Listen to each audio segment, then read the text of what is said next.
Solution में दिया है इनकम स्टेटमेंट में कॉस्ट को रेप्लिकेशन भी शामिल किया। क्यूमुलेटिव डेप्रिसिएशन कहाँ पे?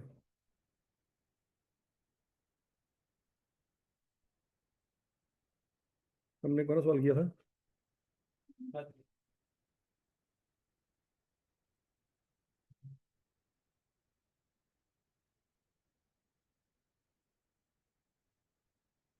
जी अमल लिमिट में क्या हुआ है?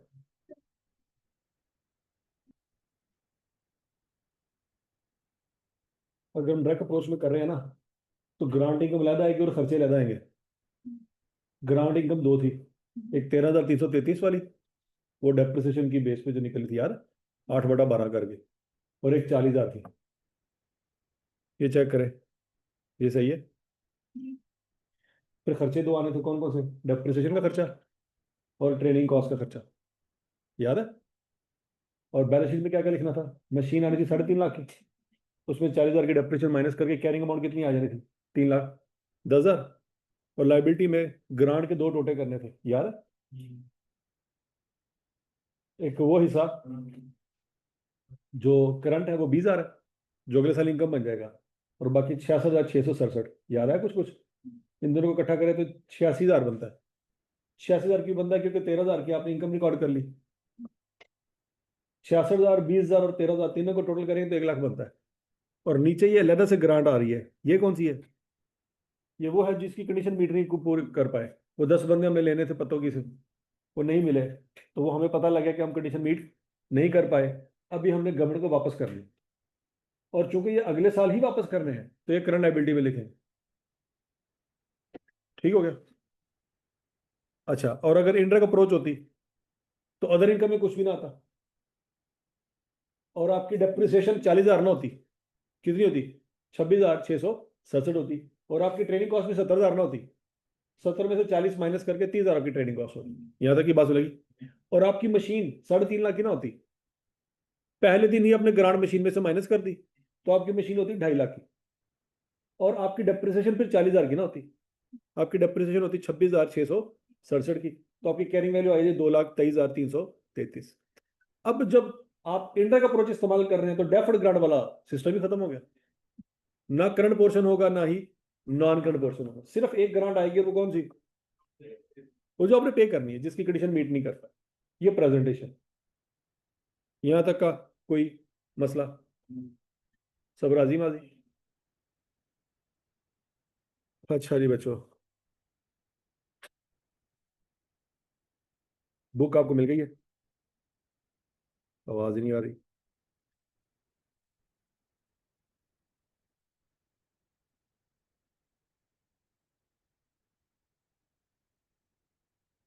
ये below market rate of interest वाला लोन क्लियर हो गया था? अब बोलो तो सही। एमजी लिमिटेड का सवाल किया था हमने। एक और एग्जांपल थी जेकेएल लिमिटेड, ये मैंने आपको होमवर्क दिया था, नहीं किया? तो मैंने होमवर्क आपको क्या दिया? अच्छा वो पार्ट ठीक है। अब बच्चों हम बात कर रहे हैं कि अगर कोई, एक तो यह है कि आपको गवर्नमेंट पैसे दे दे और आपसे कि अपने काम शाम करो, कर लोगे तो ठीक है, नहीं करोगे तो पैसे वापस ले लेंगे। तो फिर वो पूरे पैसे दे रहा है, काम कर लिया तो पूरे ही आपके हो गए, ऐसी है ना? लेकिन अगर काम ना किया तो पूरे वापस करने पड़ेंगे। दूसरा सिनेरियो ये है कि उसने आपको पैसे दिए और उसने ये नहीं कहा कि सारे रख लो, उसने कहा मैं ये तुम्हें कर्जा दे रहा हूं, लेकिन मैं तुम्हें सस्ता कर्जा दे रहा हूं, ठीक है? अगर तुम ये कर्जा बैंक से लेते तो तुम्हें महंगा मिलना था, मैंने तुम्हें सस्ता कर्जा दिया, तो मैंने तुम्हारे ऊपर एहसान किया। लेकिन मैंने एहसान सारे पैसों का नहीं किया, मैंने तुम्हारे ऊपर एहसान किया है लेकिन सारे पैसों का एहसान, तुमने मुझे पैसे वापस करने हैं। हाँ, जितने तुमने बैंक को करने थे उससे तुमने मुझे थोड़े से कम पैसे वापस कर। यहाँ तक की बात लगी। तो लिहाजा उसने हमारे पे जितना एहसान किया, ग्रांट तो उतनी बनती है ना। अगर सारे पैसों का एहसान किया होता तो सारी ग्रांट बनती, लेकिन वह एहसान तो उसने थोड़े से पैसों का किया, तो ग्रांट भी फिर थोड़े से पैसों की बनी। लॉजिक समझ आ गया? तो अगर बैंक ने हमें कर्जा दिया है, गवर्नमेंट ने हमें कर्जा दिया है, और कर्जे के ऊपर गवर्नमेंट कहती है मैं 12% रेट नहीं लगा रही, 5% रेट लगा रही हूँ, तो इसका मतलब है 7% का एहसान उसने हमारे पे किया है। तो वो जो 7% की वैल्यू बनती है वो ग्रांट है, बाकी की ग्रांट कोई नहीं। याद है कुछ कुछ? तो उसी सिनेरियो को हम आगे लेके चलते हैं।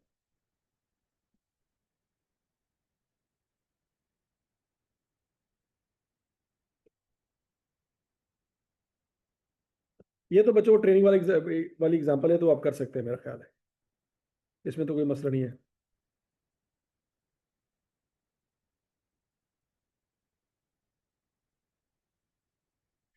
ये भी आप उसकी एग्जांपल है ग्रांट फॉर एसेट की, ये भी आप कर सकते हैं।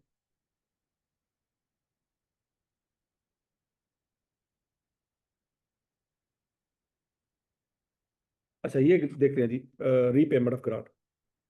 और यकम जनवरी 2020 deep sea limited install in non current asset with cost of 5 lakh रुपया। प्लान इंस्टॉल किया, कितने का आया जी? तो पहले तो प्लान को बाय करने की एंट्री कर लें, plant debit cash credit. Grant मिली गवर्नमेंट की तरफ से कितने की? 1 लाख की। अब उसकी एंट्री कर लें, क्या एंट्री होगी? Cash debit, deferred grant credit. The asset is being depreciated on straight line basis over 5 years. अब चूंकि साल के पहले दिन में एसेट लिया था, तो पूरे साल की डेप्रिसिएशन आएगी। आएगी कि नहीं आएगी? डायरेक्ट अप्रोच है। डायरेक्ट अप्रोच में हम ग्रांट को एसेट में से माइनस नहीं करते, ग्रांट अलग एसेट अलग। तो एसेट फिर पूरा पूरा डेप्रिशिएट होगा, 500 डिवाइडेड बाय 5, कितनी डेप्रिसिएशन आ जाएगी बच्चों? और फिर ग्रांट अलग से डेप्रिशिएट होगी 5 में। तो डेफर्ड ग्रांट डेबिट और अदर इनकम या ग्रांट इनकम क्रेडिट। क्लियर हो गया? अच्छा जी, ओके।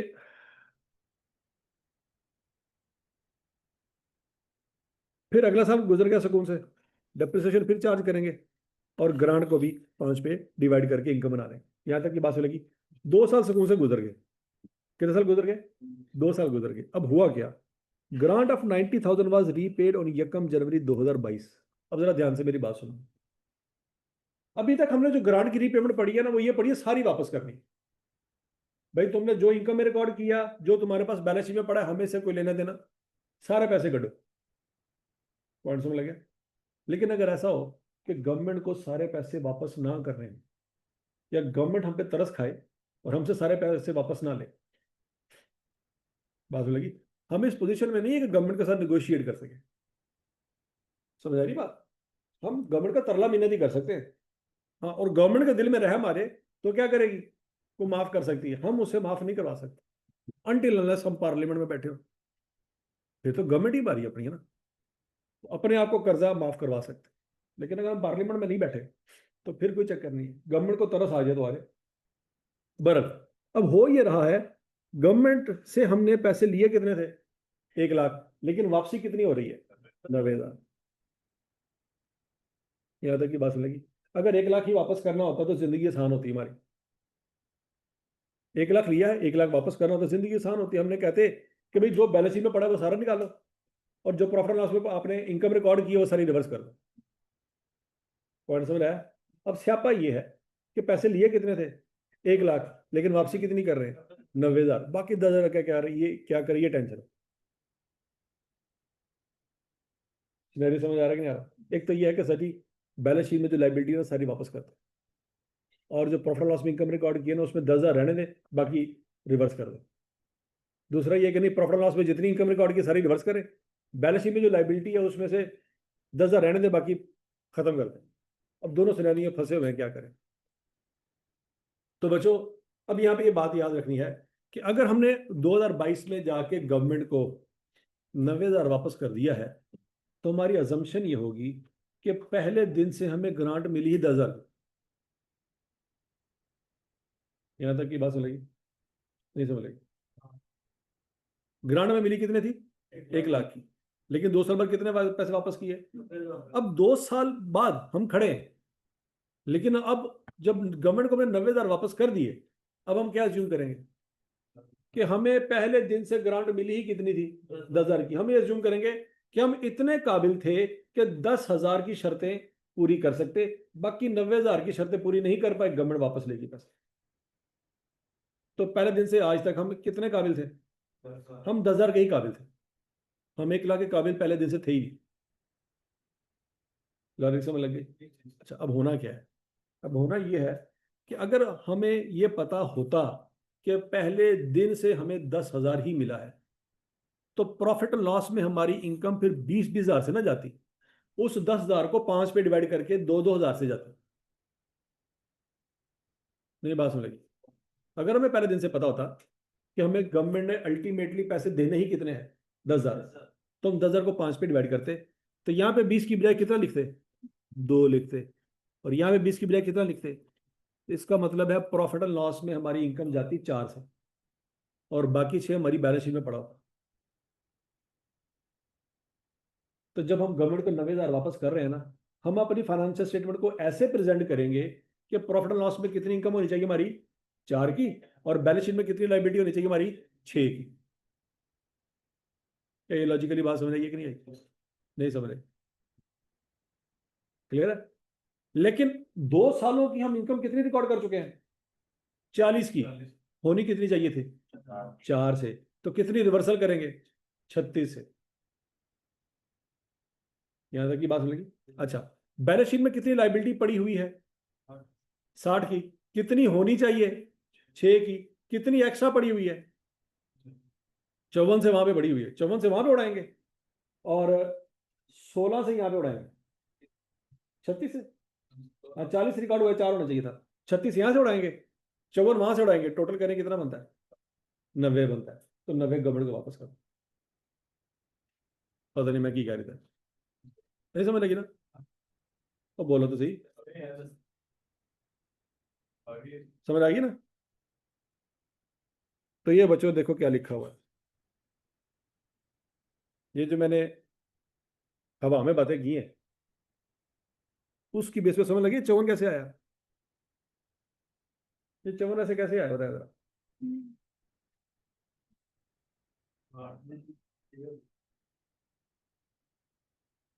देखो इसको हम समझते हैं इनकम स्टेटमेंट बना के।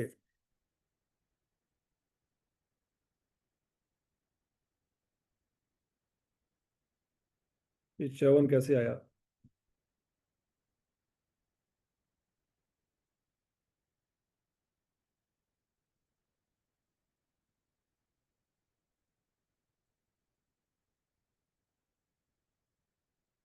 कौन कौन से साल है बच्चों, 20, 2020,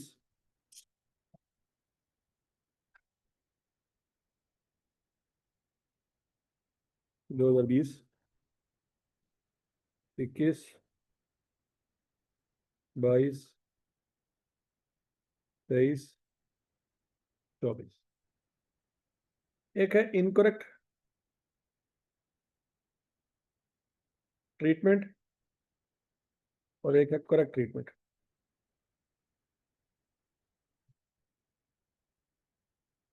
इनकरेक्ट ट्रीटमेंट ये है बच्चों कि हमें मिली है ग्रांट 100 की, हमें उसको किस पे डिवाइड करना है, 5 पे। पहले साल इनकम 20, अगले साल इनकम 20, तीसरे साल भी 20, चौथे साल भी 20, और 5वें साल भी 20 की रिकॉर्ड करते कहानी खत्म हो जाती।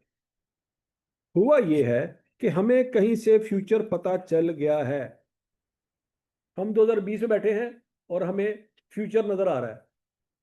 फ्यूचर क्या नजर आ रहा है कि हम 100 के काबिल थे ही नहीं, हम कितनी ग्रांट के काबिल थे, 10 की ग्रांट के काबिल। तो 2020 में कितनी ग्रांट रिकॉर्ड होनी चाहिए थी, 2। 21 में कितनी होनी चाहिए थी, 2। 22 में, 23 में, 24 में। यहां तक की बात सुन लगी? अब प्रैक्टिकली हम कहाँ पे खड़े हैं, हम 22 के शुरू में खड़े हैं, स्टार्ट पे खड़े हैं। इसका मतलब है 22 में भी 20 रिकॉर्ड ही नहीं हुआ होगा। हम यहीं पे हमें पिछले 2 सालों का ये जो है मसला पहले हल करना है। कितनी ग्रांट रिकॉर्ड कर चुके हैं, 40 से। कितनी होनी चाहिए थी, 4 से। अब हम 2022 में खड़े हैं यहाँ पे, हम 2022 में क्या करेंगे। 2 साल गुजर चुके हैं, लेकिन हमें माजी में नजर आ रहा है कि हम क्या कर चुके हैं, क्या होना चाहिए था। अब बताएं 22 में क्या करें।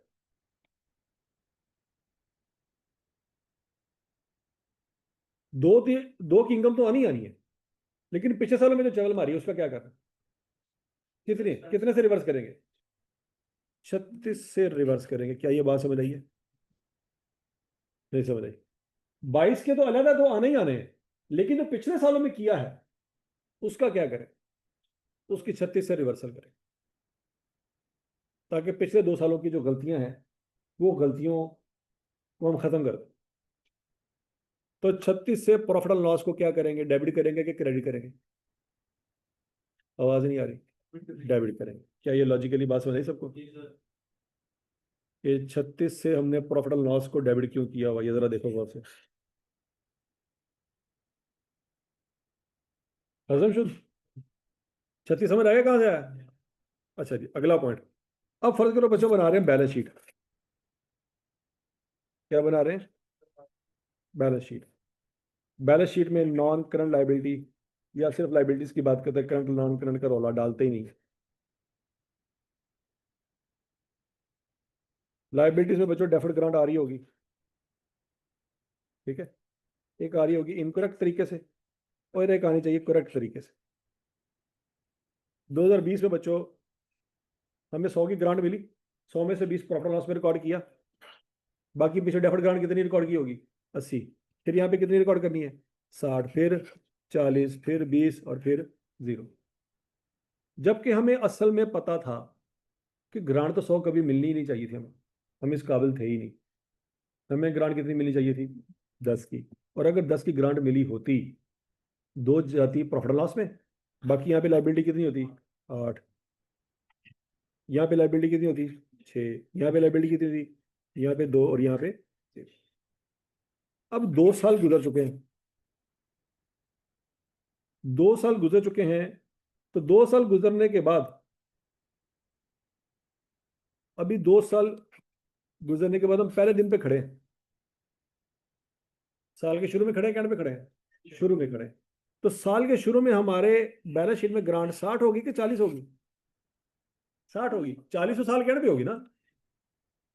60 तो साल के शुरू में होगी, 40 साल के एंड पे होनी है जब साल गुजर जाएगा। यहां तक की बात लगी? तो 2 साल गुजरने के बाद शुरू शुरू में हमारी बैलेंस शीट में कितनी ग्रांट पड़ी होगी? 60। और कितनी होनी चाहिए?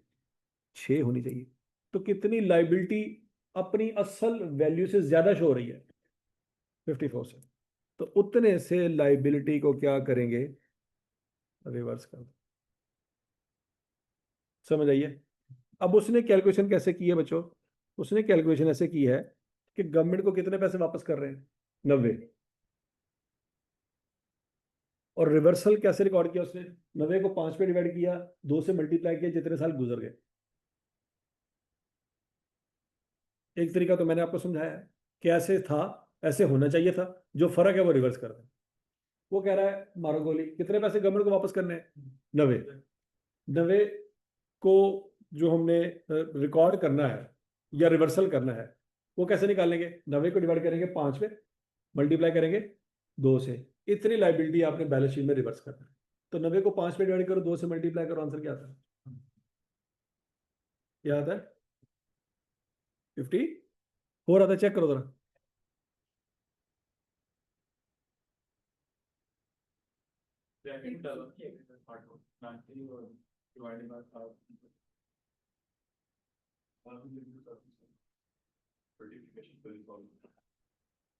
ये ऐसे आंसर आता है?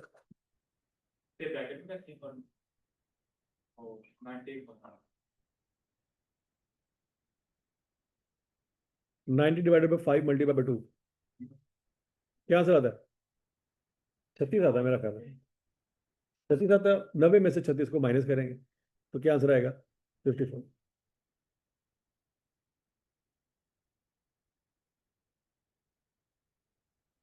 हाँ जी, ये बात समझ आई है? या ये जो 90 माइनस 90 बटा 5 मल्टीप्लाई 2 ये करके, कौन सी समझ आई है? बस। ठीक है जी। देखो, अगर सारे पैसे वापस करने हैं ना, फिर तो जिंदगी आसान है। जो बैलेंस में पड़ा उड़ा दो, जो प्रॉफिट लॉस में रिकॉर्ड किया उड़ा दो। स्यापा कब पड़ेगा? जब सारे पैसे वापस नहीं करने हो। तो कंपनी में अगर कोई अकाउंटेंट बैठा होगा ना, वो गवर्नमेंट वालों के जाके तरले डालेगा कि ਤੁਹਾਡੀ ਮਿਹਰਬਾਨੀ सारे लेके जाओ, पीछे छड़ के ना जाओ। क्यों? क्योंकि मेरी एंट्री फंस जानी है, तुम तो निकल जाना, मेरी एंट्री खराब हो जानी। नहीं समझ रही? तो हो सकता है जो छोड़ के जा रहे हैं ना, उनमें से वो किसी को आधे रिश्वत दे दो, यार तुम किन्ने छड़ के चले, 10 लाख छड़ के चले, 5 लाख तू रख ले। उन्होंने जाके रिक्वेस्ट कर सारे लैके जाओ। क्यों? क्योंकि मेरी एंट्री खराब होगी, इन्होंने मैंने फारग कर देना कि तेनों IS-20 नहीं आता। नहीं समझ आ रहा? क्योंकि गवर्नमेंट सारे पैसे ले जाएगी तो जिंदगी आसान है, लेकिन अगर गवर्नमेंट कुछ छोड़ के गई तो आपकी जिंदगी मुश्किल। और ठीक है, तो चार्टर्ड अकाउंटेंट ऐसी हरकतें करते भी है। चार्टर्ड अकाउंटेंट ऐसी हरकतें करते हैं। सानू पता है ना, असी अंदर बैठे हैं, सानू पता है क्या होता है जब सब सुकून से चल रहा होता है, चार्टर्ड अकाउंटेंट की किसी को जरूरत नहीं पड़ती। वो हैरान होता है, वो कंपनी भी सेट चल रही है, वो कंपनी भी सेट चल रही है, वो कंपनी भी सेट चल रही है, वो सारे सुकून ना बैठे हुए, मैंने को बुला ही नहीं रहे। वो करते हैं कमिश्नर को फोन, कमिश्नर साहब वाह अरसा है, मैंने किसी कंपनी ने याद नहीं किया, इंज करो इन्हें कंपनी ने एक नोटिस से कर लो। कमिश्नर साहब कहते मेरा भी चकी खैर है। मैं कहा देखो तुम नोटिस कर लोगे, नोटिस को हमको आके मेरे को लाएगा। मैं कहा ओ हो, ये तो वाकई बहुत बड़ा नोटिस है। फिर मैं उनको नोटिस का जवाब बना के दूंगा, वो जवाब आप एक्सेप्ट कर लेना, मुझे मिलेंगे 10 लाख रुपए, मैं रखूंगा 5 लाख, बाकी 5 आपको दे दूंगा। तो जब तक आप नोटिस नहीं ना भेजेंगे इनको, इनको मेरी याद नहीं आनी। और समझ आ रही बात कि नहीं आ रही? ठीक है। तो इसलिए फिर कंपनियों को अगर चार्टर्ड अकाउंटेंट की जरूरत ना हो, तो चार्टर्ड अकाउंटेंट खुद जरूरत पैदा करता है कि यार थोड़ी मेहरबानी मैंने याद करो। और सही हो गया, मेरी बल्ले बल्ले नहीं हो रही मार्केट। और समझ आई बात की? तो इस तरह की हरकतें भी होती है। बराबर और क्लियर सबको? अच्छा, जब 2 साल गुजर गए, तीसरे साल का एंड आया, तो प्लांट की वैल्यू में तो कोई मसला नहीं है ना। प्लांट तो 500 का ही था, वो तो 500 का अभी भी, उसमें कोई टेंशन। तो 500 को 5 में डिवाइड करेंगे, डेप्रिसिएशन कितनी चार्ज करेंगे। लेकिन बैलेंस शीट में याद रखना, बैलेंस शीट में ग्रांट कितनी है बच्चों, और लाइफ कितनी है। तो बैलेंस शीट से इनकम में कन्वर्ट होने वाली जो ग्रांट है वो 2 ही आएगी। नहीं समझ रही? साल के शुरू में ग्रांट कितनी थी? 6। साल के एंड पे कितनी जाएगी? 4। 2 ग्रांट कहां चली जाएगी? इनकम स्टेटमेंट में चली जाएगी।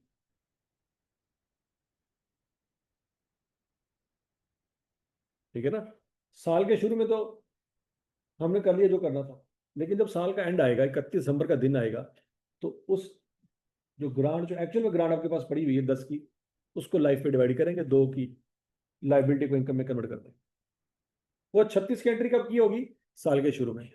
2 की एंट्री कब की होगी? साल के एंड पे। आप ये भी कह सकते हैं सर जी, आप यहाँ पे 34 लिखे, 36 का आपने एक्सपेंस चार्ज किया, 2 की आपने इनकम लिखी है, तो आप क्या करो, नेट 34 लिखो। आपने 2 लैदा और 36 लैदा क्यों लिखा है? तो उसका जवाब क्या है कि 36 तो साल के शुरू की वैल्यू है, 2 साल के एंड की वैल्यू। और समझ आ गई बात की? अच्छा जी, अब उससे भी ज्यादा बड़ा स्यापा ये है कि पार्शल रीपेमेंट है, और आपने पहले दिन ग्रांट को क्या किया था? एसेट में से माइनस कर दिया था। ये उससे भी ज्यादा औखा काम है। समझ लगी बात की? अब जरा ध्यान से सुनना। प्लांट आपने लिया कितने का? 500 का। ग्रांट पकड़ी कितने की? और पहले दिन ही ग्रांट को क्या किया? प्लांट में से माइनस कर। तो पहले साल की डेप्रिसिएशन आपने क्या चार्ज करनी है? 80। अब ग्रांट को इनकम के तौर पर रिकॉर्ड करने वाली स्टोरी खत्म होगी, और बैलेंस शीट में लाइबिलिटी वाली स्टोरी भी, अब बैलेंस शीट में कोई लाइबिलिटी नहीं पड़ी। सुनने भी समझ आ रहा है? ये औखा होने लगा सारा कुछ। अगले साल के एंड में भी आपने क्या किया? डेप्रिसिएशन चार्ज कर दी, कितने से? 80 से। तीसरे साल के पहले दिन गवर्नमेंट आ गई, भाईजान पैसे कटो, क्या करो? पैसे निकालो। हमने कहा कोई मसला ही नहीं है, हमने कितने पैसे दिए? 90। तो इंडायरेक्ट मेथड में जो किया करते वही करेंगे। क्या? जब पैसे पकड़े थे, एसेट को कम किया था, जब पैसे वापस कर रहे हैं तो एसेट को बढ़ा देंगे। स्यापा ये है कि जितने से कम किया था उतने से बढ़ा नहीं रहे। एसेट को कितने से कम किया था? 100 से। तो बढ़ा किसे रहे हैं? 90 से। इसका मतलब ये हुआ कि पिछले 2 सालों की डेप्रिसिएशन गलत है। अगर हमें पहले दिन पता होता, क्या पता होता कि ग्रांट 100 की नहीं है 10 की है, तो हम अपने एसेट को 10 से कम करते, कभी भी 100 से कम ना करते। पॉइंट समझ लग गया? तो 100 से कम किया है, 90 से बढ़ा दिया है, नेट इम्पैक्ट तो 10 का ही आया ना। लेकिन पिछले 2 सालों की डेप्रिसिएशन गलत है। 2 सालों की डेप्रिसिएशन गलत है। कैसे? अगर हमें पहले दिन पता होता तो बच्चों हम डेप्रिसिएशन किस पे चार्ज करते? सोचो सोचो, अगर हमें पहले दिन पता होता कि 10 की ग्रांट मिली है, तो 490 को पकड़ते 5 पे डिवाइड करते, ऐसी है। चूंकि 2 साल गुजर गए तो 2 से मल्टीप्लाई भी कर देते हैं। आंसर क्या आएगा? 196। ये डेप्रिसिएशन आनी चाहिए थी। हमसे क्या गलती हुई है बच्चों? हमने 100 माइनस कर दिया, तो एसेट कितने का बचा हुआ है? तो हमने कितनी डेप्रिसिएशन चार्ज की हुई है? 160। कितनी होनी चाहिए थी, कितनी कर चुके हैं? 196 होनी चाहिए थी, 160 कर चुके हैं। तो इसका मतलब है 36 की डेप्रिसिएशन कम है। यहां तक की बात समझ लगी बच्चों? तो 36 की डेप्रिसिएशन मजीद बढ़ानी होगी। 36 की डेप्रिसिएशन मजीद बढ़ानी होगी। तो डेप्रिसिएशन बढ़ाने का तरीका क्या है बच्चों? 36 से डेप्रिसिएशन को डेबिट करेंगे और एक्यूमुलेटेड डेप्रिसिएशन को क्रेडिट करेंगे। तो हमारे पिछले 2 सालों की जो डेप्रिसिएशन है वो ठीक हो जाएगी। यहां तक की बात समझ लगी? और इस साल के एंड पे, जिस साल के शुरू में हमने पैसे दिए गवर्नमेंट को, उस साल के एंड में जब डेप्रिसिएशन चार्ज करेंगे तो वैसे ही करेंगे जैसे होनी चाहिए थी। कैसे? 490 को 5 पे डिवाइड करेंगे। क्या आंसर आता है? 490 डिवाइड बाई 5, 98।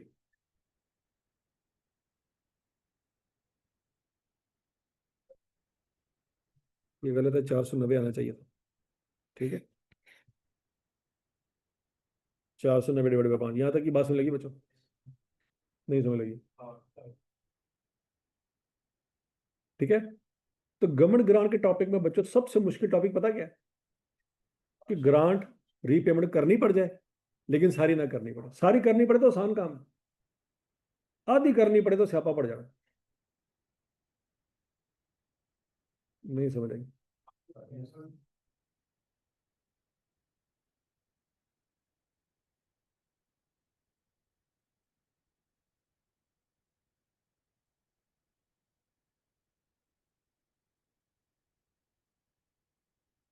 अच्छा जी, अब बच्चों अगला सिनेरियो जो आ गया ना, वो इससे भी ज्यादा टफ है। अभी तक हमने जितने भी प्लांट वाली ग्रांट पढ़ी है ना, उसमें हमने ये इजम्पशन पढ़ी थी स्ट्रेट लाइन मेथड है। अगर हम प्लांट पे रिड्यूसिंग बैलेंस मेथड लगा रहे हैं, तो ग्रांट पे भी कौन सा मेथड लगेगा? Reducing balance method. और उस पे सोने में सुहागा ये है कि ग्रांट की रीपेमेंट आ रही है। और उसमें भी सोने में सुहागा क्या है? पार्शल रीपेमेंट आ रहे हैं। तो धुआं निकल आना। ठीक है जी। अच्छा जी, अब जरा सवाल पढ़ते हैं बच्चों। Adeel limited imported and install A plant at A total cost of 250 million on यकम जनवरी 2021। इसकी एंट्री तो पास कर सकते हैं ना? क्या एंट्री करेंगे? Plant debit, cash credit. The plant has a useful life of 3 years. Okay. The residual value of plant at the end of useful life has been estimated at 128 million. Based on this, AL has correctly determined depreciation rate of 20% under reducing balance method that it uses for depreciating plant and machineries. On the same date, AL also received a government grant of 60 million towards this plant. It is reasonably certain that AL will comply with the condition of this grant. AL has policy to present the plant and grant separately in its financial statement. AL year ends is 31 दिसंबर। चलो ये सवाल तो आसान है, ये मेरा ख्याल आप कर सकते हैं। ये नोट कर लें, आपका होमवर्क है। क्यों? इसमें कोई रीपेमेंट नहीं है, इसमें कोई रीपेमेंट नहीं है, आसान है, आप कर लें। नहीं नहीं नहीं नहीं नहीं नहीं नहीं नहीं नहीं नहीं, आपसे नहीं होना। छोड़ दो, वापस आ जाओ। अभी इसमें रीपेमेंट तो नहीं है, लेकिन फिर भी इसमें पंगा है, वो ध्यान से समझना। डेप्रिसिएशन का पंगा। अच्छा जी, बहरहाल अभी देखते हैं। तो बच्चों पहले तो मुझे बताओ, पहले साल के एंड पे इसकी डेप्रिसिएशन कितनी चार्ज होगी प्लान। अच्छा, उसने बता दिया ना अप्रोच कौन सी है। कौन सी अप्रोच है? डायरेक्ट अप्रोच उसने सवाल में बता दिया।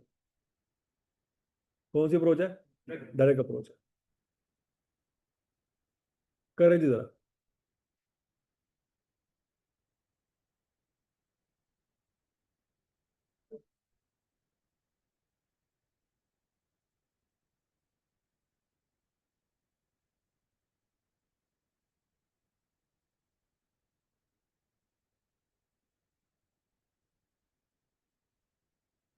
पहले साल डेप्रिसिएशन कितनी आएगी?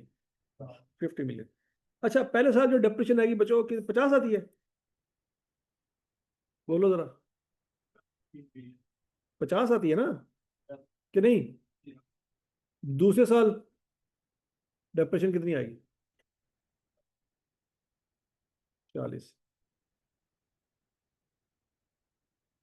और तीसरे साल डेप्रिसिएशन कितनी आएगी?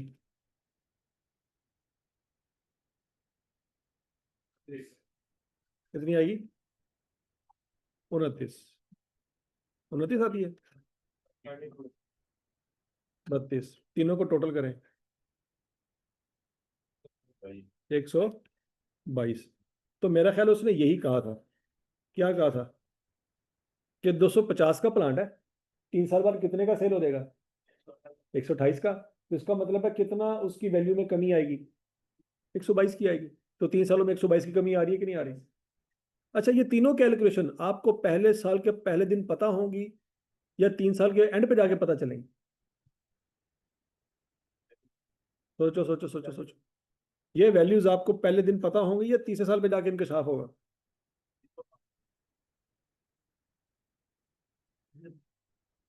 तू तो प्लांट भी नहीं लिया, तू आंसर कर देता मैनू। तेनू कैसे पता लग गया फिर? उन्होंने तो लिया ना, तू तो लिया भी नहीं। तेनू आंसर कैसे पता लग गया पहले दस? तो प्लांट नहीं लिया, लेकिन तेनू आंसर पता है। लेकिन उन्होंने प्लांट लिया है, उन्होंने नहीं पता। पहुंचे हुए बाबा। मतलब जिन्होंने सच्ची मुझे प्लांट लिया है, उनको तीसरे साल पे जाके पता चला, ओए हुए हुए हुए हुए 122 की डेप्रिसिएशन चार्ज की थी। लेकिन तू तो प्लांट भी नहीं लिया, तेनू पता है। छो मारो गोली सीए, जाके कंपनी करोड़ों की जॉब कर दे। क्योंकि हमें एक ऐसी बात पता है जो उस कंपनी को नहीं पता, और कभी पता चलनी भी नहीं। उनको बात कब पता चलेगी? 3 साल के बाद। लेकिन सानू पता है। हाँ? तो तेनू पहले पहले क्यों पता लगी है, तू दस। केड़े बादाम खाना है? और तेनू हूं पहले कैसे पता लगी है? 3 साल बाद तेनू आंसर आना चाहिए सी। तेनू आंसर किवें आ गया जल्दी? प्लाट लिया तू? लिया कि नहीं लिया? नहीं लिया। कितने प्लांट? वहां जरा जेब खोल, जरा जेब से प्लांट कट बाहर। आंसर आ गया ना? लेकिन उन्होंने नहीं आंसर आया। उन्होंने 3 साल बाद पता लगेगा कि साढ़े नाल की होया। तेनू पहले पता है, हूं तो जवाब देने 122। हाँ, लेकिन उन्होंने नहीं पता है। देख लो फिर है फिर पढ़ने दे फायदे कि अल्हम्दुलिल्लाह हमने वो चीज निकाल ली है जो किसी कंपनी को 3 साल बाद पता लगेगी, लेकिन सानू क्लास ही पता है कि नहीं? बस ठीक है, सीवी बना मैनू दे, मैं जरा अप्लाई करवाना कंपनियां से। है? नहीं, जो डाटा ऐसा ही है, फर्ज करो तो फिर। तो बच्चों अगर ये बात हमें पहले दिन पता है जब प्लांट लिया था, तो उनको भी तो पहले दिन ये पता होगा कि नहीं पता होगा? तो बोलो तो सही, कि 3 साल बाद ही पता लगेगा है?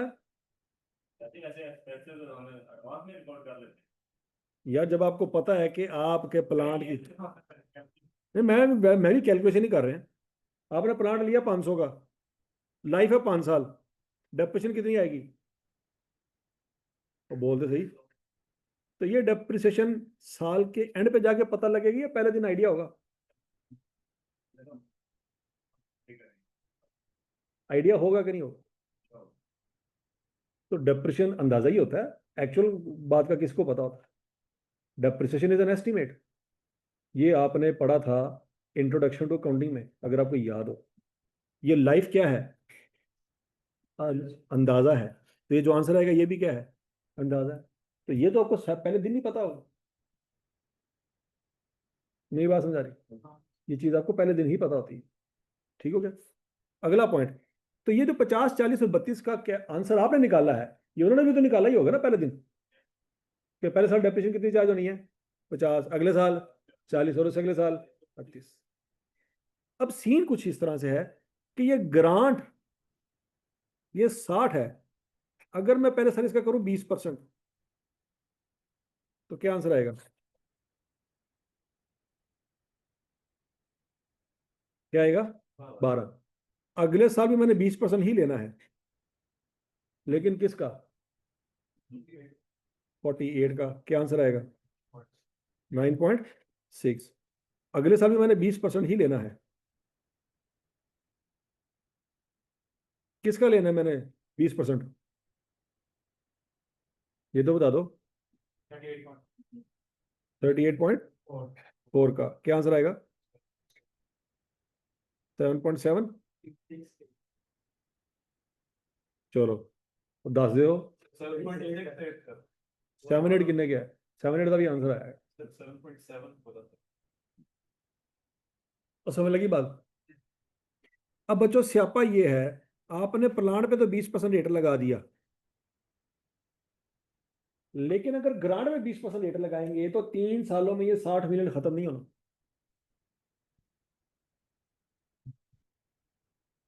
क्या 3 सालों में 60 मिलियन खत्म कर दिया आपने? क्या आंसर आया? 29 पॉइंट।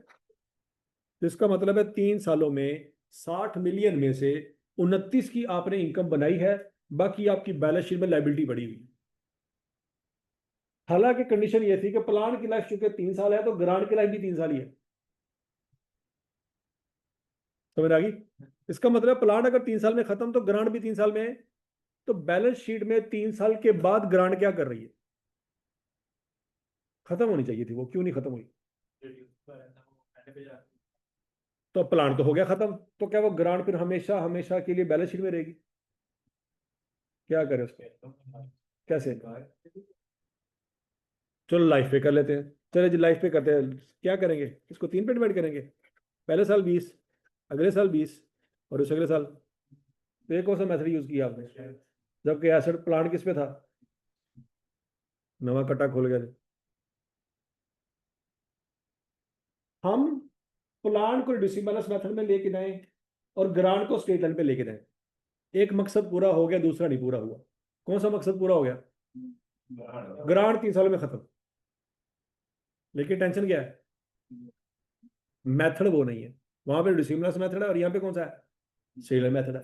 चलो जी हम मेथड सेम कर लेते हैं। प्लांट पे रिड्यूसिंग बैलेंस मेथड है और ग्रांट पे भी रिड्यूसिंग बैलेंस मेथड लगा दिया। अब वहां पे एक काम हो गया, दूसरा फिर फंस गया। कौन सा काम हो गया? मेथड सेम है, स्यापा क्या है? ग्रांट बच गई।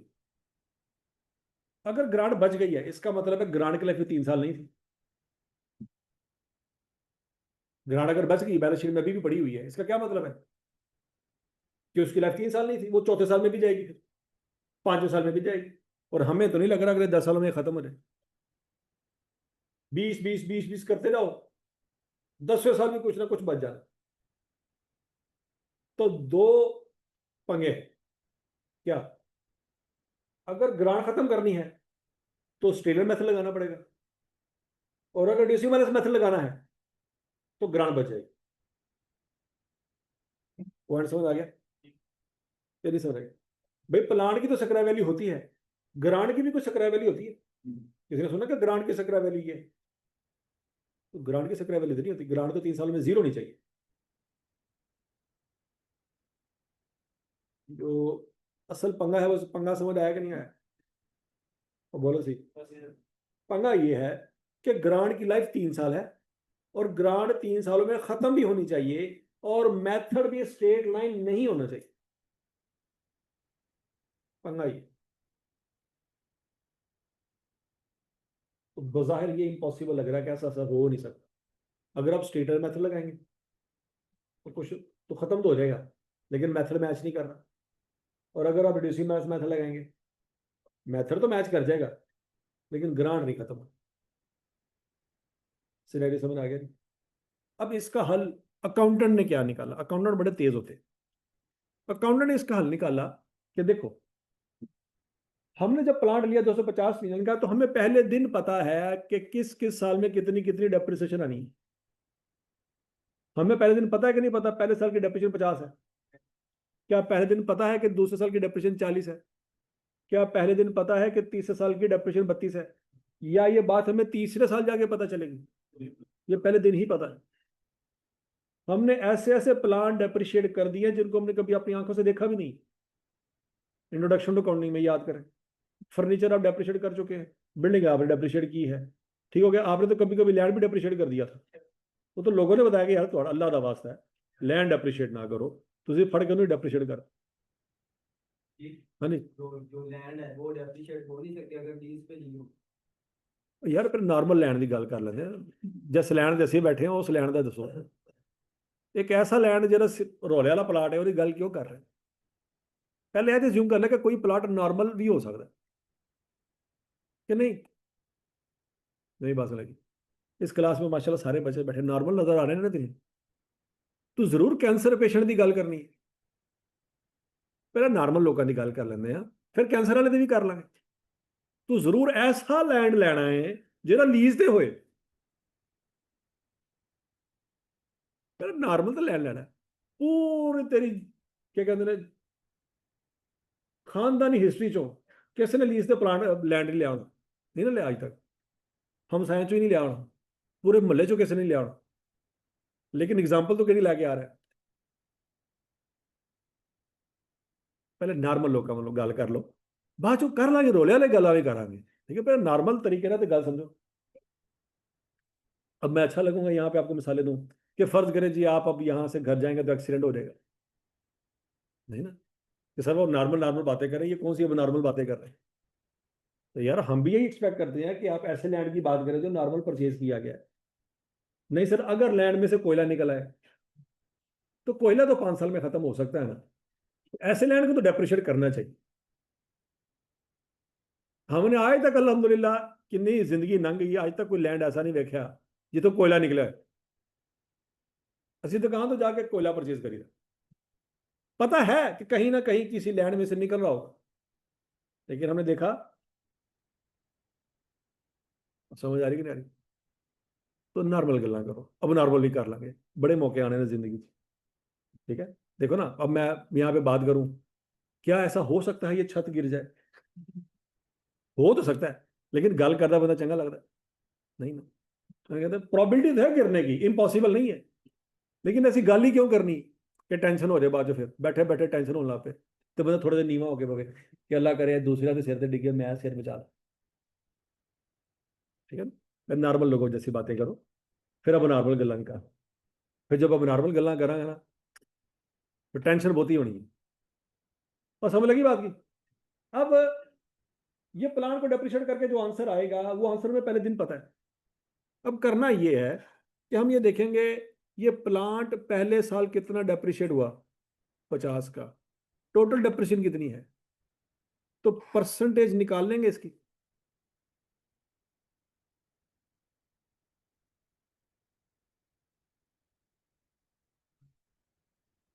क्या आंसर आएगा? 40 में। तो बच्चों जितना पहले साल प्लांट डेप्रिशिएट हुआ compare to total depreciation expense, उतनी ग्रांट डेप्रिशिएट कर देंगे। नहीं समझ आ रही बात? ठीक है, मतलब हमने करना क्या है, हमारी ग्रांट कितनी है 60, उसका करेंगे बच्चों 50/122, करो जरा क्या आंसर आएगा, 24.59, चेक कर लो। अगले साल हमने प्लांट कितना डेप्रिशिएट करना है 40, टोटल डेप्रिशिएशन कितनी है 122, तो बच्चों 60 × 40/122, 19.67, समझ लगी बात। अगले साल प्लांट कितना डेप्रिशिएट किया हमने 32, टोटल डेप्रिशिएशन कितनी है 122, तो 60 × 32/122 करेंगे, तो आंसर क्या आ जाएगा 15, इन तीनों को टोटल करेंगे तो आंसर क्या आ जाएगा 60, समझ लगी। अब जरा गौर से देखो, 3 सालों में ग्रांट भी खत्म हो गई, खत्म हो गई ना 3 सालों में, और 3 सालों में सेम आंसर भी नहीं आ रहा, पहले साल ज्यादा आंसर आ रहा है, अगले साल उससे कम आ रहा है, और उससे अगले साल उससे भी कम आ रहा है, रिड्यूसिंग बैलेंस मेथड भी इस्तेमाल हो गया और ग्रांट भी सारी खत्म हो गई। देखा अकाउंटेंट कितना बारीकी से सोचते हैं, ये भी किसी अकाउंटेंट ने सोचा हो। स्यापा पड़ गया था वैसे उनका एक दफा कि 3 सालों च ग्रांट भी खत्म करनी है तो रिड्यूसिंग बैलेंस मेथड भी लाना है, ये कैसे करेंगे, बज़ाहिर दिमाग सुन्न हो जाता है सिनेरियो देख के, लेकिन अकाउंटेंट फिर तुम्हें पता है अकाउंटेंट जुगाड़ लगा लेंगे कोई ना, जुगाड़ उन्होंने कितना आइडिया लगाया, मेथड भी मैच कर गया, ग्रांट भी खत्म कर, और ये मैं आपको होमवर्क देने लगा, 3 साल बाद आंसर आना सी, क्योंकि उनको जिन्होंने प्लाट लिया है 3 साल बाद उनको पता चलना था,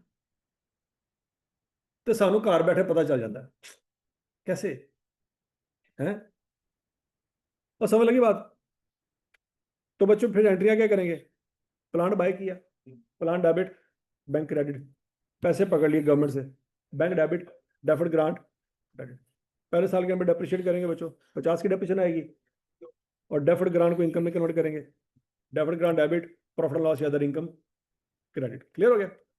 फिर एक साल फिर डेप्रिशिएट करेंगे, कितने से आएगी डेप्रिशिएशन 40 से, और ग्रांट इनकम कन्वर्ट करेंगे 19.67 से, अगले साल फिर डेप्रिशिएट करेंगे कितने से 32 से, और ग्रांट को कन्वर्ट करेंगे इनकम में 15.7, ये बात से लगी बच्चों। अगर हमें पहले दिन पता ही ना हो कि 3 साल बाद टोटल आंसर हमारा ये आएगा, तो हम पहले दिन की ग्रांट को स्प्लिट कर ही नहीं सकते, पॉइंट समझ आया कि नहीं आया।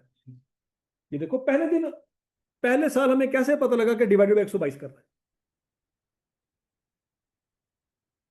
अगर हमें ये 122 की वैल्यू तीसरे साल के एंड पे जाके पता चलनी है, तो पहले साल में 122 कहां से लिखा, ये तो 3 साल के एंड पे पता लगनी थी, ठीक है ना। तो ऐसा होता नहीं है बच्चों, जब हम प्लांट बाय करते हैं ना, तो पहले दिन तय कर लेते हैं क्या इसकी लाइफ कितनी है, इसमें मेथड कौन सा लगाना है, और इसका रेट क्या है, ये चीजें पहले साल पहले दिन तय कर लेते हैं, याद है कुछ कुछ, तो उसकी बेस पे आप 5 सालों की कैलकुलेशन आराम से कर सकते हैं, ये तो 3 साल है, लोग 10-10 साल की कैलकुलेशन कर लेते हैं, ठीक है ना।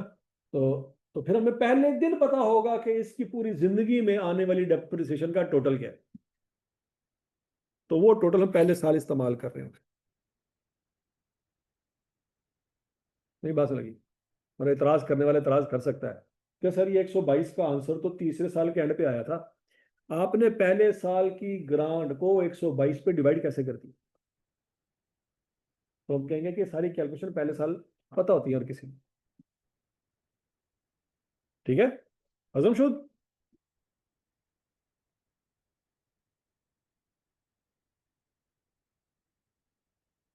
अच्छा ये सवाल पढ़े जरा ट्राई करें, काशिफ वाला,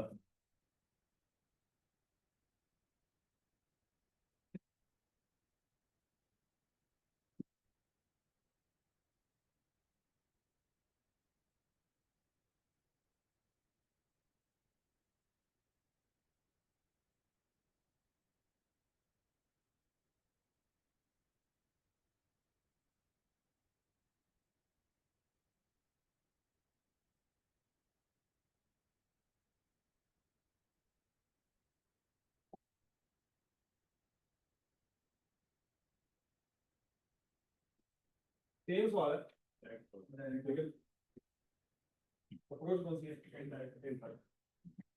होना चाहिए आपसे।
हाँ भाई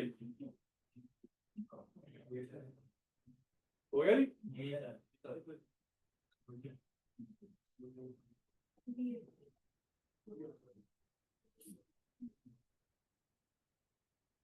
देखे नहीं,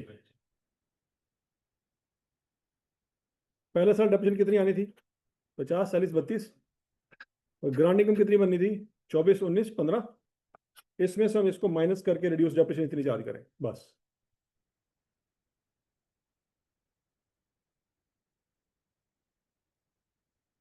हाँ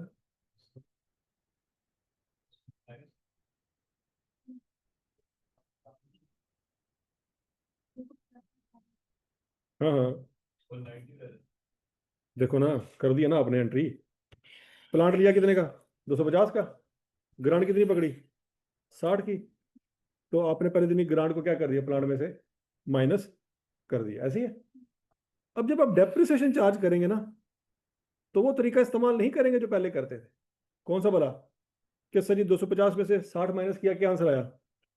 200 है, 190। और 190 का लेंगे 20%। ये नहीं करना। ये हरकत हम करते हैं जब स्ट्रेट लाइन मेथड हो। समझ आइए? ये नहीं कर सकते। क्यों नहीं कर सकते? क्योंकि 3 साल बाद आपका प्लांट की वैल्यू तो है, ग्रांट जीरो करनी है आपको। वो नहीं कर सकते आप। स्ट्रेट लाइन मेथड में अगर ग्रांट जीरो होती थी तो प्लांट भी जीरो होता था। नहीं बात समझ आ रही? ये एक और एंगल से देखते हैं। देखो, प्लांट पे आपने रेट कितना लगाया? 20%। लेकिन ग्रांट पे रेट 20% नहीं लगा। ग्रांट पे रेट 41% लगा है। करके देख लो। 50 बड़ा 122 करो।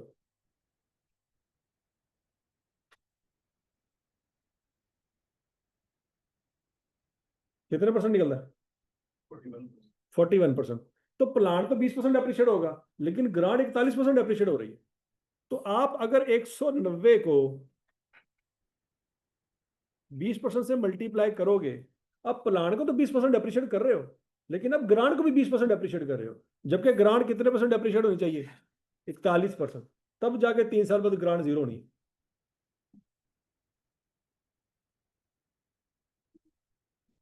कर दिया, बिल्कुल कर दिया। हम पहले दिन नेट नेट कर दिया।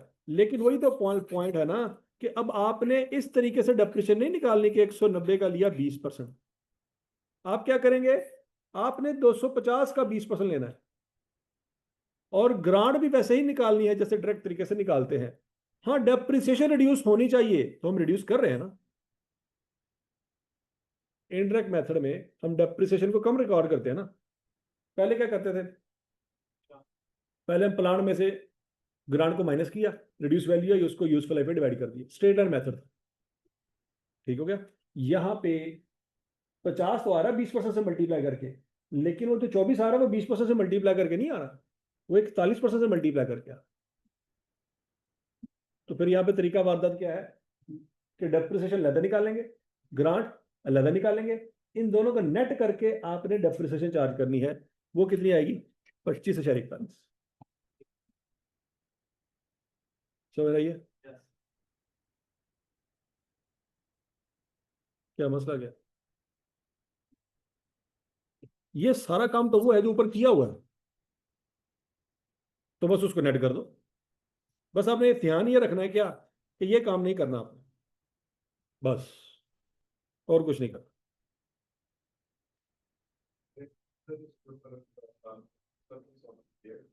मेजर गोल तो यही है ना, ग्रांट को जीरो करना at the end of the period. तो हम लोगों ने पहले दिन ही तो उसको माइनस करके 0 कर दिया, हाँ कर दिया, तो फिर मतलब लेकिन आपका प्रॉफिट एंड लॉस में आने वाला आंसर डायरेक्ट अप्रोच में कुछ और होगा, इनडायरेक्ट में कुछ और होगा। इसी इसी एग्जांपल में अगर हम बात करें, फॉर एग्जांपल दोबारा देखते हैं, आप क्या कर रहे हैं, 190 को 20% पे डेप्रिशिएट कर रहे हैं ना, 190 का ले 20% क्या आंसर आता है, हाँ जी 38। आपका डायरेक्ट अप्रोच में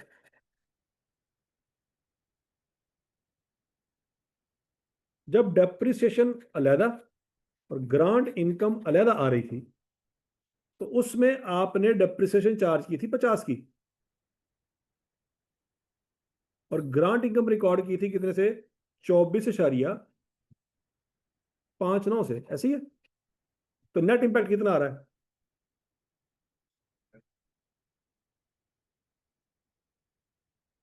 माइनस में, ऐसी है। लेकिन अगर आप इनडायरेक्ट अप्रोच इस्तेमाल कर रहे हैं, आप कह रहे हैं सर जी हम ग्रांट इनकम तो नहीं रिकॉर्ड करेंगे ना, वो तो नहीं आएगी, डेप्रिसिएशन हमारी रिड्यूस होगी। अच्छा डेप्रिसिएशन कितनी रिड्यूस होगी, 190 का लेंगे हम 20%, तो वो कितनी आ जाएगी 38। तो नेट आंसर क्या आ गया 38। लेकिन ये वाला आंसर इससे मैच नहीं कर रहा। हमारा ये कहना है कि डायरेक्ट अप्रोच हो या इनडायरेक्ट अप्रोच हो, एक्सपेंस सेम आना चाहिए, या आपके प्रॉफिट में आने वाली कमी सेम होनी चाहिए। तो यहां पे डायरेक्ट और इनडायरेक्ट अप्रोच से आने वाली कमी सेम नहीं। तो डायरेक्ट अप्रोच और इनडायरेक्ट अप्रोच के ऊपर एक चीज कॉमन है, क्या, कि चाहे 2 लाइनों में आंसर आए चाहे 1 लाइन में आंसर आए, नेट इंपैक्ट जो प्रॉफिट में पड़ना है वो सेम होना चाहिए। तो वो इंपैक्ट सेम नहीं आ रहा अगर आप 190 को 20% से मल्टीप्लाई करें। पॉइंट समझ लगे। स्ट्रेट लाइन मेथड में आ जाता था, रिड्यूसिंग बैलेंस मेथड में से आता है सेम आंसर नहीं आएगा अगर आप ये हरकत करें। तो हरकत क्या करनी है, हरकत वही करनी है कि आपने एंट्री तो पास कर दी है, क्या, डेफर्ड ग्रांट डेबिट और प्लांट क्रेडिट, लेकिन आपने डेप्रिसिएशन 190 को 20% से मल्टीप्लाई नहीं कर, डेप्रिसिएशन आप 250 को ही 20% से मल्टीप्लाई कर। ग्रांट को आप वैसे ही डिवाइड करेंगे जैसे पहले डायरेक्ट अप्रोच में कर रहे थे, डेप्रिसिएशन भी वैसे ही रिकॉर्ड करेंगे जैसे आप डायरेक्ट अप्रोच में कर रहे थे, बस इनडायरेक्ट अप्रोच में उस डेप्रिसिएशन को ग्रांट में से माइनस करके रिड्यूस डेप्रिसिएशन का कॉलम बना के कैलकुलेशन करके आपने लिखनी। ये पॉइंट समझ आ गया, नहीं समझ आया, ये स्यापा क्यों करना पड़ रहा हमें, रिड्यूसिंग ने आके तंग किया। स्ट्रेट लाइन मेथड होता तो दोनों का आंसर सेम था। ये अगर इस तरह नहीं होता था जब इनकम ट्रांसफर करते हैं लायबिलिटी के इनकम लाते हैं, तो जब हम डेबिट और ग्रांट इनकम क्रेडिट करते हैं, ग्रांट इनकम क्रेडिट की जगह हम एक्सपेंस करते हैं, इस तरह कोई देखो ना हमारे पास डेफर्ड ग्रांट पड़ी नहीं हुई इनडायरेक्ट अप्रोच में। वो तो समझ आ रहा है कि हम स्टार्ट में उसमें माइनस करते हैं, अगर वैसे करें कैलकुलेशन इसका बराबर नहीं आ जाएगी। इनडायरेक्ट में नहीं, इनडायरेक्ट में कैसे करेंगे बता, जो तुम कह रहे हो वो समझाओ जरा कैसे। मैं कह रहा हूँ जब लायबिलिटी मतलब डेबिट ग्रांट में एक लायबिलिटी होती है ना, जब हम इसे इनकम बनाते हैं तो वो पड़ी नहीं ना, इनडायरेक्ट में तो पड़ी नहीं, डेफर्ड ग्रांट लायबिलिटी पड़ी नहीं, जीरो है, वो पहले दिन ही खत्म कर दी, तो लायबिलिटी है ही नहीं जिसको इनकम बनाना है। समझ लगी। तो दुआ क्या करनी चाहिए कि अगर प्लांट की ग्रांट आ जाए तो स्ट्रेट लाइन मेथड है, ये रिड्यूसिंग बैलेंस मेथड आ गया तो फंस गए। और अभी रीपेमेंट नहीं आई इसमें, अभी तो ये वो ग्रांट है जो 3 साल में खत्म करनी है। नहीं समझ आ रही तो थोड़ा अगले दिन रिजाइन होना है, ठीक है जी। आपने पूछना चाहिए वो मैं कंपनी में आया था नौकरी के लिए, मैंने कहा ठीक है जी वेलकम। अगले दिन मसला आ गया जी, वो प्लांट दिया है साथ ग्रांट ली है। अच्छा फिर रिड्यूसिंग बैलेंस मेथड है, मैं क्या मेरा रिजाइन है, किसी होर नूं रख लो, मैं जिंदगी आसान करना है ऐसे तो मेरी जिंदगी तबाह हो जानी।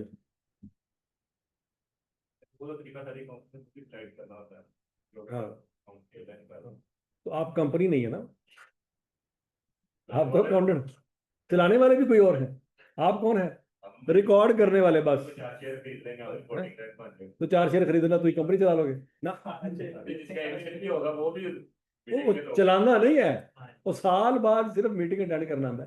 शेयर होल्डर हो सकते हैं। Share holder, yes sir.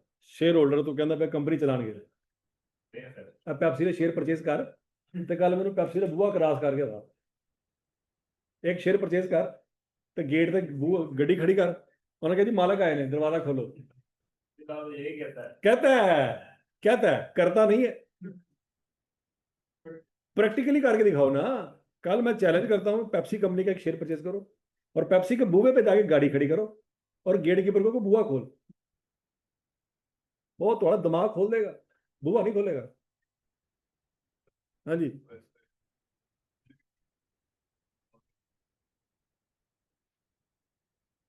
तो ये सारा काम ऑटोमेटिकली सॉफ्टवेयर कर रहे हैं। तो मॉनिटर उधर ही करोगे ना जो कुछ पता आएगा। सर कहने का मकसद ये है कि अगर एक सॉफ्टवेयर कर रहे हैं तो ये वाला काम कैलकुलेशन तो ऑटोमेटिक सॉफ्टवेयर में बग्स आ गए हैं। अब सॉफ्टवेयर ने एक एंट्री कर दी तो ये देखना भी तो है सही की थी गलत की थी। कि आपने सॉफ्टवेयर हमेशा वेल डन नहीं कहना, नहीं समझ आ रही। और ऐसा भी हो सकता है कि आपकी आंखों के सामने कंपनी में सॉफ्टवेयर इंप्लीमेंट हो रहा हो और आपको पता ही नहीं है कि उसमें एरर कौन सा आ गया।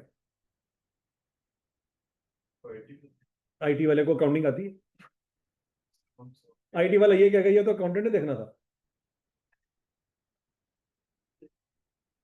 आईटी वाला क्या जब मैं बैठा था मैं कोड बना रहा था, इसने मुझे नहीं बताया कि रिड्यूसिंग बैलेंस मेथड में गवर्नमेंट ग्रांट ऐसे रिकॉर्ड करते। तो क्या चूंकि कोड तू बना रहा सी यार तेरी जिम्मेदारी सी। वो कहता 5 लाख रुपए सैलरी तू लेंदा पैसी, चार्टर्ड अकाउंटेंट तू सी, गड्डी दी झूठे तू लेंदा पैसी ते रिड्यूसिंग बैलेंस मेथड मैं पढ़ना सी। तो क्या जवाब देंगे यार तू ही गड्डी दी झूठे ले ले, मेरी गड्डी दी चाबी फड़ जा महीना एंजॉय कर ते कोड सीधा कर। नहीं बात सुन ली। पॉइंट ये है कि अगर सारा कुछ सॉफ्टवेयर नहीं करना है तो कंपनी आपको 5 लाख क्यों दे रही, इसका जवाब देना पहले। कंपनी आपको क्यों रखे? वाले करते हैं ना, क्या हैं? ये वाले बिल्कुल भी है वो तो उन्होंने तो आना ही कख नहीं ना, तो उन्होंने करना भी कख नहीं। उन्होंने तो आना ही कख नहीं, उन्होंने करना भी कख नहीं, गल खत्म। अब आपको आता है लेकिन आपने करना कुछ नहीं और आपको 5 लाख भी चाहिए। कैसे? मतलब कंपनी पागल है? कंपनी तो मत्थे तक ही लिखा है, सर्टिफिकेट होएगा कादा, कैसे करना कख नहीं। सीए का सर्टिफिकेट है। अब हम करेंगे फुल आराम। जो जिल्लत वाली जिंदगी थी वो हमने गुजार ली, अब हम आए फुल आराम करने। बराए मेहरबानी 1 अदद गाड़ी, 1 अदद बंगला और 1 अदद मुझे क्या कहते हैं कम अच्छा सा लैपटॉप लेके दे दो और साल में 1 आधा महीने के लिए मुझे दुबई का घूमने फिरने का टिकट ठीक हो क्या दे दो और 5 के साल बाद हज करने के लिए पैसे दे दो ताकि मैं जो गुनाह किए 5 साल जो माफ करा ला। ठीक हो गया? उसके बाद फिर अगला पैकेज करने वास्ते कम नहीं ऐसी थोड़ी करना है, ऐसा सॉफ्टवेयर में करना है। हम तो सिर्फ देख रहे हैं क्या हो रहा है? ऐसे होगा? ऐसे नहीं होगा, करना पड़ेगा। और आप देखेंगे फर्ज करो कंपनी में सॉफ्टवेयर लगा भी हुआ है तो सॉफ्टवेयर में एरर आ जाते हैं और अगर आपने टाइम पे वो एरर आइडेंटिफाई ना किए और वो एरर आपके फाइनेंशियल में चले गए और वो हायर लेवल पे जाके डिस्कस हो गए तो सबसे पहले उन्होंने आपको बुलाना है, इधर आओ भाईजान तशरीफ ले आओ है कि आप कहेंगे पता नहीं सॉफ्टवेयर ने कढ़िया जो भी कढ़िया, वो कहेंगे तीनों कारण से रखा तो तेरे नाल ज्यादा कम तो सिक्योरिटी गार्ड कर रहा है। असं सिक्योरिटी गार्ड 5 लाख दे देंगे, तीनों से 20,000 भी नहीं देना। समझ आ रही कि नहीं आ रही? काम तो सॉफ्टवेयर में करना है लेकिन सॉफ्टवेयर सही कर रहे हैं कि नहीं कर रही चेक किसने कर, हमने करना है। तो इसका मतलब हमें कुछ आता होगा तो देखेंगे ना सही कर रहा है कि गलत कर रहा है। समझ लगी बात? ये बात याद रखनी बच्चों। देखो मैंने जब आर्टिकल शुरू किए थे ना तो मैं आर्टिकल से पहले मैं पढ़ाता था, मैंने आर्टिकल से पहले मैंने टीचिंग शुरू कर दी थी। आर्टिकल से पहले मैंने जब टीचिंग शुरू कर दी थी तो और मैं उसमें क्यूएम पढ़ाता होता था, और क्यूएम में एक टॉपिक होता था अमोर्टाइजेशन। मतलब आपने कर्जा लिया है, किस्तों में वापस करना है, और उसका एक पूरा टेबल बनता था कि आपने जो किस्त पे करनी है उसमें इतना सूद होगा, उसमें इतना लोन की वापसी होगी, लोन इतना कम हो जाएगा, फिर अगले साल जो किस्त देंगे उसमें इतना सूद होगा, इतनी लोन की वापसी होगी वगैरह। वो टेबल मैं बच्चों को पढ़ाता था। मैं जब मेरे जब आर्टिकल शुरू हुए, मैंने वहाँ पे जाके एक प्रोजेक्ट पे काम शुरू किया। मेरा वहाँ पे सीनियर होता था जो मुझसे 2 साल ज़्यादा सीनियर था, तो मैं उसका असिस्टेंट जाके लगा। वो मुझसे 2 साल ज़्यादा उसका एक्सपीरियंस था, मेरा भी नया नया एक्सपीरियंस था आर्टिकल में। वो एक प्रोजेक्ट की फिजिबिलिटी स्टडी बना रहा था जिसमें वो टेबल आ रहा था, और उस टेबल में सारे फार्मूले लगे हुए थे, एक्सेल की शीट थी। और मैंने बच्चों को कभी क्लास में एक्सेल के ऊपर पढ़ाया ही नहीं था। मैं तो बच्चों को टेबल कैलकुलेट कर करके वैल्यूज लिख लिख लिख कर बेटा टेबल बना के देता था। तो वहां पे एक्सेल की शीट से सारा फार्मूला बना हुआ था, बस मैंने वहां पे लोन की वैल्यू डालनी थी और पूरा टेबल ऑटोमेटिकली बन जाता था। मैंने वहां पे लोन की वैल्यू डाली और 5 साल की कैलकुलेशन की टेबल की जो वैल्यू आई, मुझे उसमें गड़बड़ नजर आई। मैं कहा यार ये वैल्यू ऐसे तो नहीं निकलती। मेरे दिमाग में छठी, इसने मुझे कहा कि यार मैं जो बच्चों को सवाल कैलकुलेट करवाता हूँ उसमें इंटरेस्ट इतना तो नहीं आता, और प्रिंसिपल रीपेमेंट इतनी तो नहीं आती। अब मैं कह रहा था यार मैं इसको कैसे कहूं कि यह गलत है। अब मेरे तो 2 साल सीनियर है। बात समझ लगी कि नहीं लगी? मैंने घर में बैठ के पंगे शंगे लिए। मैंने कहा यार मैं जो वैल्यू बच्चों को कैलकुलेट करवाता हूँ ना, मैं पहले उसी वैल्यू से टेबल बनाता हूँ। मैंने उस वैल्यू से टेबल बनाया, मेरी वैल्यूज कुछ हो रही। वो एक्सेल की शीट में फार्मूले ऑलरेडी लगे हुए थे, उसमें वैल्यू पुट के तो आंसर कुछ हो रहा। तो मुझे कॉन्फिडेंस हो गया कि यार कि कंसेप्ट मेरे बिल्कुल ठीक है, लेकिन जो एक्सेल में लगे हुए फार्मूले हैं उनमें गड़बड़ है। तो मैंने अगले दिन जाके सीनियर से डिस्कस किया। मैं कहा यार टेबल सही नहीं आ रहा। कहना है कहने सर मैं पिछले 2 सालों तो ऐसे बना रहा टेबल। तो मैं अपने जो सीनियर को सीखा सी, वो मेरे तो 2 साल सीनियर सी, वो 4 साल तो बना रहा है, वो आज भी बना रहा है। क्या गलत हो सकता है? मैंने उसको मैनुअली एक एक चीज की वैल्यू पुट करके टेबल बना के दिखाया। मैं कहा मुझे एक्सेल का तो नहीं पता, क्योंकि ये तो मैं पहली दफा सीख रहा हूँ। मुझे पेपर में मैं तुम्हें समझा देता हूँ, लॉजिकली एक एक चीज समझाऊंगा, तुम्हें समझ आ जाएगी। उसमें कोई इतराज होगा तो बता दे। मैंने टेबल की सारी वैल्यूज मैनुअल पेपर पे लिख के दिखाई, उसको सारा कुछ समझाया कि ये हमने पैसे दिए, इसमें से इतना सूद कट गया, इतना लोन कम हो गया, लोन हमारा इतना रह गया है, इसमें मजीद इतने पैसे दिए, इतना सूद कट गया, इतना लोन।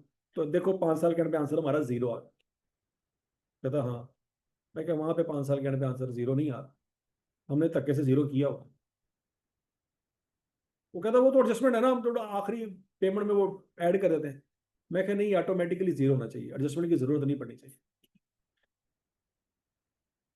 तो वही होता है जो हमेशा होता है क्या, कि बड़ा बंदा कभी भी गलती इतनी जल्दी एक्सेप्ट नहीं करता।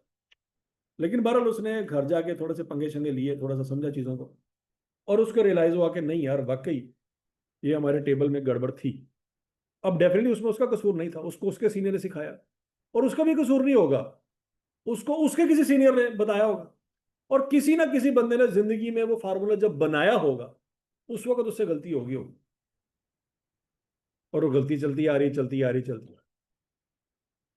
और समझ लगी कि नहीं लगी? तो वो चलती जा रही थी। वो मैं अगर होता या ना होता वो अलग स्टोरी है, लेकिन वो गलती चलती जा रही थी। किसी ना किसी एक बंदे ने पकड़नी थी गलती, लेकिन वो उसी ने पकड़नी थी जो सिस्टम से बाहर बैठ के सोच रहा हो। जो सिस्टम को फॉलो करेगा वो क्या कहेगा, बॉस वेरी गुड, सही कह रहे हो, तो जो भी कह रहे। पॉइंट समझ आ गया कि नहीं आ गया? फार्मूला लगा हुआ है, लेकिन लगाने वाला भी तो इंसान ही होगा। भाई सॉफ्टवेयर कुछ चीज कैलकुलेट कर रहा है तो सॉफ्टवेयर बनाने वाला भी तो इंसान था ना। अगर उसने सॉफ्टवेयर के डिजाइनिंग में फार्मूले की कैलकुलेशन में कोई गलती कर दी होगी तो सॉफ्टवेयर हमेशा गलत आंसर ही देता जाएगा। और पॉइंट ये है कि आपने देखना है कि क्या वाकई लॉजिकली ये आंसर आना चाहिए या नहीं आना चाहिए। तो आप उसी वक्त ये देखेंगे जब आप उसको फॉलो करने की बजाय आप इंडिपेंडेंटली सोचेंगे। नहीं बात समझ लगी? लेकिन अगर आप ये कहेंगे ना कि सॉफ्टवेयर कर रहे हैं इतना सारा कुछ, तो मैं आपको एक छोटा सा टेस्ट देता हूँ। ठीक है जी, आप समझते हैं जी चैट जीपीटी ह्यूमन इंटेलिजेंस से ज़्यादा तेज़ है, वो ज़्यादा चीज़ें सोचता है। आप कुछ सिंपल सिंपल से क्वेश्चन चैट जीपीटी से पूछें, आपको पता लगेगा इसके कुछ आंसर ठीक होते हैं, कुछ गलत भी होते हैं। तो जितना मर्जी आप सॉफ्टवेयर पे ऊपर रिलाई कर लें, सॉफ्टवेयर इंसान को रिप्लेस नहीं कर सकता। चैट जीपीटी का अपना दिमाग नहीं है, ये लोगों से सीख सीख के चीजों का जवाब देता है। तो सीखा उसने किससे? लोगों से। तो लोग गलत हो सकते हैं, तो चैट जीपीटी तो गलत हो सकता है ना? नहीं समझ रही बात? या तो चैट जीपीटी सात आसमान ऊपर किसी खलाई मखलूक से कुछ चीज सीख के आया है, और हमें वो कहता है कि भाईजान मैंने higher level of intelligence acquire कर ली है, ठीक हो गया, तो लिहाजा मैं कोई गलती नहीं करूंगा। तो फिर तो चलो हम कहते हैं चैट जीपीटी को जो भी सवाल पूछे ना आंसर सेम आएगा। लेकिन अगर उसने हमसे सीखा है और हमसे सीख के हमको जवाब दे रहा है, तो उसका सोर्स कोड क्या है? हम। तो हम गलती कर सकते हैं। इसका मतलब है चैट जीपीटी भी क्या करेगा? गलती। समझ रही कि नहीं? तो सॉफ्टवेयर बनाने वाले कौन है? फरिश्ते। फरिश्ते गलती नहीं करते। फरिश्ते गलती, लेकिन सॉफ्टवेयर फरिश्तों ने नहीं बनाया। इन्होंने बनाया। तो लिहाजा गलती हो सकती है, अगर इंसानों से तो सॉफ्टवेयर से भी हो सकती है। क्या यहां तक की बात समझ लगी बच्चों? बहरहाल ये बच्चों आई कैप का पास पेपर है, ये नोट कर लें। ऑटम 2019 में सवाल आया था, ये होमवर्क है आपका। स्प्रिंग 2023 में सवाल आया था, ये होमवर्क है आपका। ऑटम 2023 में सवाल आया था, ये होमवर्क है आपका। 3 होमवर्क है, कर लोगे? चलो जी, बस ये काफ़ी है। इसके बाद इंशाल्लाह कल डिस्कस करते हैं चीज़ों को। हाँ जी, ऑनलाइन स्टूडेंट कोई मसला मसाइल है आपको? ऑनलाइन स्टूडेंट्स, रुतबा तलसीम जैनब इरफान मोहम्मद अब्दुल्ला, बच्चों को परेशानी को सवाल ऐसा है जो समझ ना आया हो तो पूछ लें। Online students,